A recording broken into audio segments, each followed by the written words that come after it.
Salut! Aujourd'hui, je vais vous parler d'un smartphone qui est arrivé il n'y a pas longtemps. C'est le Poco F4 GT. Je crois qu'en France, c'est le smartphone de Poco le plus cher qui soit jamais sorti. Poco est une sous-marque de Xiaomi qui fait partie de la famille de Xiaomi, même s'ils sont vraiment en train de les séparer. C'est déjà séparé au niveau international. Ils travaillent comme une marque à part entière. En France, c'était Xiaomi qui était derrière. C'est d'ailleurs toujours Xiaomi qui est derrière. Mais au lieu de le retrouver sur le site de Xiaomi, vous avez un site dédié Poco pour venir trouver ce produit. Et celui-là, il est intéressant. Pourquoi? Parce qu'ils ont fait un gros travail au niveau du smartphone en lui-même, rajouter des boutons, rajouter des possibilités pour une fois de plus aller dans l'idée du gaming et de draguer les gamers. Donc on va regarder si ce Poco F4 GT, qui coûte quand même, je vous le dis tout de suite, vous avez deux configs, une version 8 plus 128, 599,90 € et une version 12 plus 256, 699,90 €. Donc on est quasiment à 700 balles dans la plus grosse configuration, donc entre 600 et 700 €. Est-ce que ça vaut le coup de venir acheter ce smartphone-là, ou alors est-ce que c'est pas du tout la bonne solution? C'est ce qu'on va venir regarder, on y va maintenant.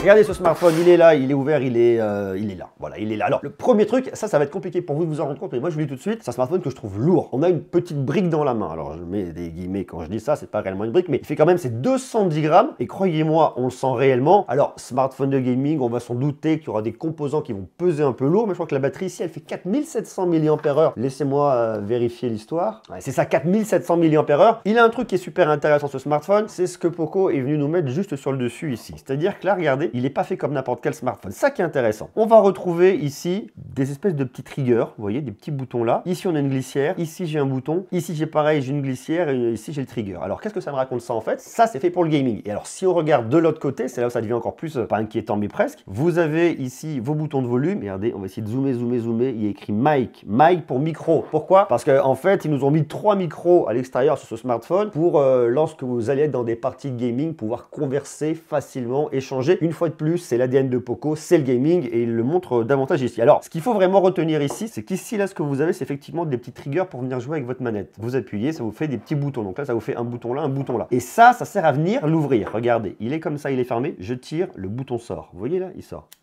Tac.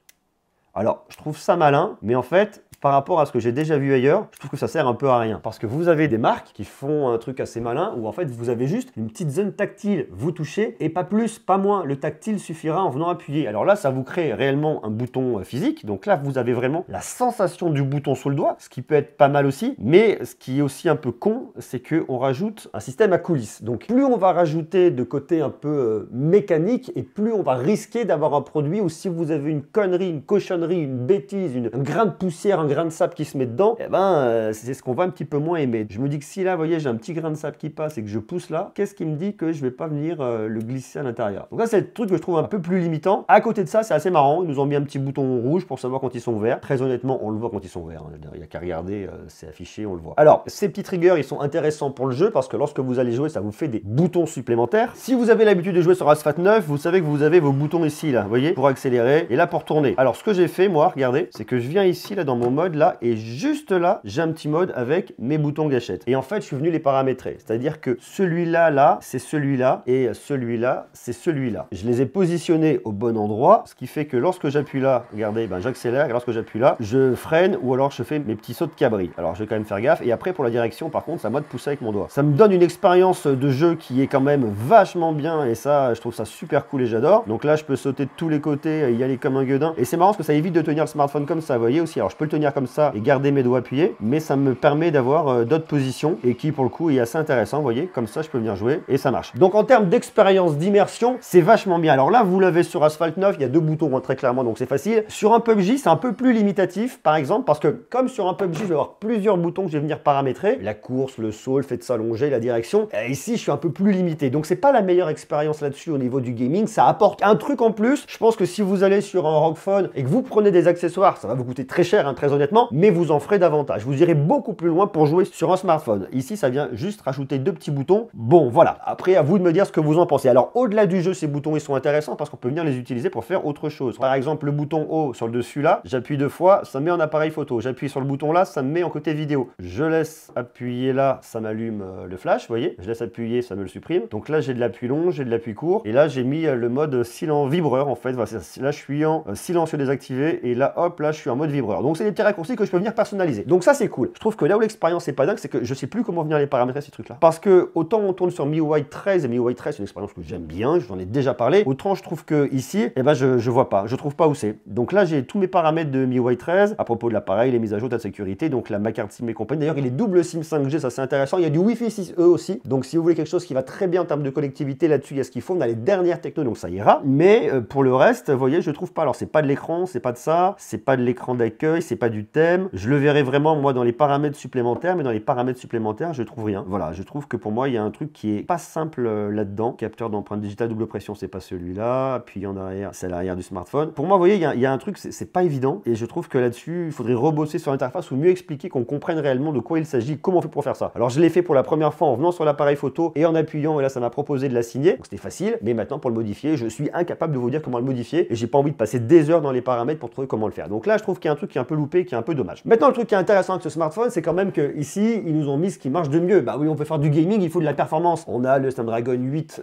Gen 1, on va retrouver de la RAM en LPDDR5, ça va très bien. On a de l'UFS 3.0 au niveau du stockage, ça ira bien en lecture, en écriture. Je vous ai dit, on a ce qui va bien en termes de connectivité, Wi-Fi 6E 5G. On a un autre truc qui est super intéressant et qu'ils ont voulu vraiment mettre en se disant, ok, on a une batterie de 4200 mAh, c'est pas une batterie de 5000 mAh. À côté de ça, on a quand même un processeur qui gère très bien l'autonomie, donc ça ira. Mais comme vous avez des paramètres de jeu, regardez, je vais vous montrer une fois de plus. Alors les paramètres de jeu, c'est pareil, il faut que j'aille ici, je peux aller dans mon Game Turbo où je vais avoir mes différents jeux. D'ailleurs, il m'a pas remis si j'ai PUBG qui est là. Et là, je peux avoir après, vous voyez, Game Turbo raccourci. Je parle de trucs assez intéressants qui nous ont mis ici. Démarrage rapide, ok, gna gna gna, avec la gâchette. Un mode performance pour optimiser, ok. Exception de la mémoire, et ensuite je vais avoir des paramètres supplémentaires qui vont être dédiés pour les jeux. Par exemple, pour les jeux, je peux me dire, regardez, je vais me mettre sur un PUBG, je peux me dire les gestes qui vont être en mode pro personnalisé, hop là, ok. Je peux dire vraiment ce que je veux au niveau de la sensibilité, bon, je vais rester en classique, ça m'ira. La zone tactile, je peux venir la réduire en bas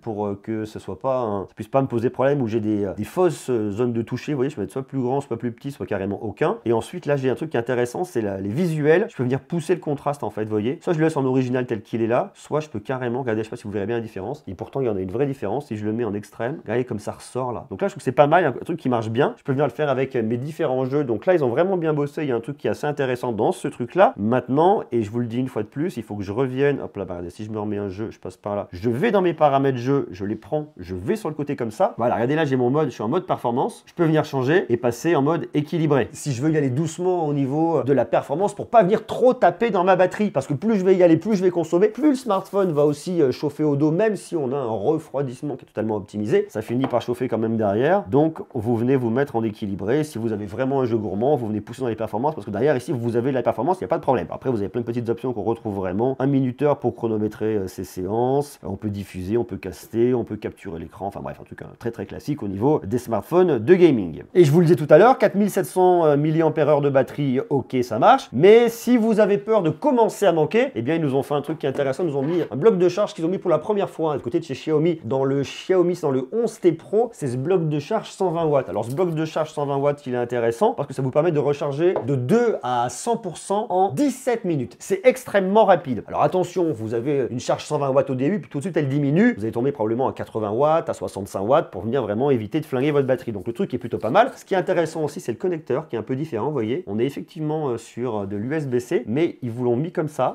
vous passez partout, et puis surtout, hop là, il est un peu plus dur à rentrer, un peu plus dur à retirer également, peut-être parce qu'il est neuf aussi, hein, ça peut aussi expliquer ça, mais je trouve que c'est pas mal d'avoir un truc comme ça, très honnêtement, je trouve que c'est un peu de gueule, donc why not, pourquoi pas. Le truc qui est intéressant, c'est que vous avez aussi quelque chose qui est fait au niveau de la protection de votre batterie. Si par exemple vous décidez de le brancher le soir et de le laisser brancher toute la nuit, ce qui n'est pas une bonne idée, vous le branchez, vous êtes rechargé en un quart d'heure, eh bien ce qu'il faut savoir, c'est qu'en fait il y a une protection. Si par exemple vous mettez un réveil le matin à 7h, vous le branchez le soir, il va recharger jusqu'à 80% et il va couper, il va mettre la pause. Et qu'est-ce qu'il va faire? C'est qu'il va se dire, ok, pour recharger les 20% qui me restent, il me faut quoi? Allez, on sait que les derniers 20%, ils mettent plus de temps, il lui faut peut-être, j'en sais rien, bon, à 5 minutes. Eh bien, on va dire qu'à 6h55, il va lancer la charge pour les 5 dernières minutes, et hop, à 7h, votre smartphone est chargé à 100%, ce qui va venir préserver la batterie de votre smartphone. Alors après, on en a déjà parlé de ça dans une précédente vidéo, ce qu'il est évident et ce qu'il faut faire, vous le laissez charger entre 20 et 80%, vous le chargez pas au-dessus. Et comme vous avez une recharge très rapide, en gros, votre smartphone, vous le chargez en 10 minutes. Donc vous êtes tranquille là-dessus, il n'y a pas de souci. Donc ça, c'est plutôt intéressant. Alors il y a un autre truc que nous dit ici, aussi Poco, c'est qu'on a 4 haut-parleurs. Ok, il y a des smartphones sur lesquels ça marchera bien, c'est notamment ce qu'on retrouve du côté du Xiaomi 12, pas de souci là-dessus. Mais là, c'est le 12 Pro, je crois. Il y en a tellement que je finis par plus savoir. Bon, alors, le truc, c'est qu'effectivement, on a quand même de la puissance pour venir jouer à des jeux, écouter du son très facilement. Regardez, on va avancer un peu. Ça n'a strictement rien à voir. Regardez, on a un haut-parleur qui est là. D'ailleurs, ce que j'aime bien, c'est qu'ils ont fait une petite ouverture qui est différente par rapport à ce qu'on a retrouvé sur d'autres smartphones. Donc ça vient vraiment lui donner un look un peu différent. Et vous avez le deuxième qui est là. Donc là, c'est pareil, look qui est très différent. Je trouve ça pas mal. Alors, même si j'ai pas plus d'infos sur ce qu'on va retrouver au niveau de mes haut-parleurs, je pense que je dois avoir sur 4 haut-parleurs, un haut-parleur grave, un haut-parleur aigu par côté pour venir séparer la fréquence. Parce que là, vous voyez, je suis à fond.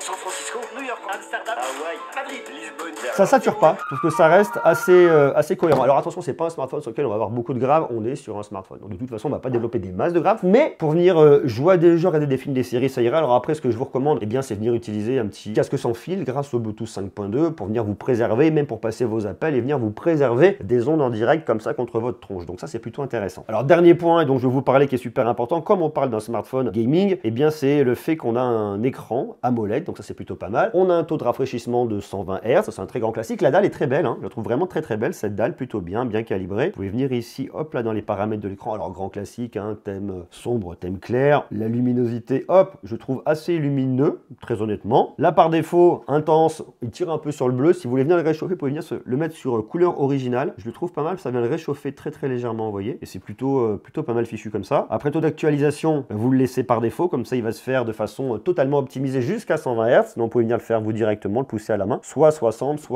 120 Hz. Je vous conseille de le laisser en recommandé. Toujours dans l'idée du gaming, vous avez un taux d'échantillonnage tactile de 480 Hz, dalle de 6,67 pouces qui est assez grande, bah forcément, sans doute, c'est un grand smartphone. Alors les bords, ça me dérange pas, le poinçon, bon, on s'y habitue à ces looks là. Hein. Non, je trouve pas mal. Alors après, ce qui est intéressant, c'est qu'effectivement, il a un look qui est un peu à part, même au niveau du flash LED, là, regardez là, ça vous fait un petit éclair. Vous avez également ici de l'infrarouge, ça c'est le truc vraiment de Xiaomi, c'est une des rares marques qui vous garde de l'infrarouge pour utiliser votre smartphone comme une télécommande, du NFC pour le paiement dématérialisé, vous avez un Corning Gorilla Glass Victus qui va venir le protéger, donc ça c'est plutôt pas mal aussi. Le capteur d'empreinte qui se situe au niveau du bouton, vous posez votre doigt, ça déverrouille très rapidement. Et puis en photo, vous avez une config qui est assez simple. Vous avez un capteur principal de 64 mégapixels, vous avez un ultra grand angle de 8 mégapixels et vous avez une caméra macro de 2 mégapixels et à l'avant c'est une caméra de selfie de 2 mégapixels. Alors comme on est sur un smartphone vraiment dédié gaming, je vais pas aller gratter du côté de la photo, c'est pas réellement ce qui va venir m'intéresser ici. Parce que, et ça a toujours été le cas hein, chez Poco, on a surtout des smartphones qui sont optimisés du côté de la performance pour venir faire plein de choses,